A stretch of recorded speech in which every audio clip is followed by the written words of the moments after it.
რატომ ვიყავით? სოფელს არ აქვს გზა. არ აქვს ამბულატორია, ექიმი არ მოდის საერთოდ რა, ისე მიტომ მიყრით, გააკეთეს წყალი.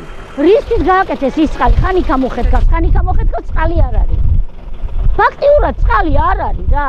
გააკეთეს მიტომ, არაფერი არ არის. პრობლემები გვაქვს გზისა, ამბულატორიისა, სკოლა და რა ვიცი, უმუშევრობა და უქონლობა ყველაფერი ჩვენ სოფელს აქვს. სკოლა არ არის სოფელში, პრიმიტიულად სკოლა არ არის სოფელში, დაწყებითი 4 კლასამდე ის არ არის, სკოლა არ არის.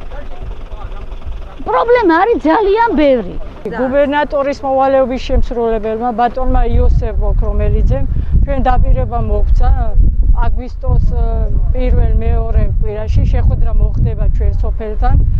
იქ ადგილზე შესწავლით მოხდება ამ პრობლემების განხილვა კიდევ ხელმეორედ და შეგვიდა დახმარებას ამბულატორიაზე, ამ გადახედავს ამ სოციალური დახმარების რამდენად შესაძლებელი იქნება კი სიას.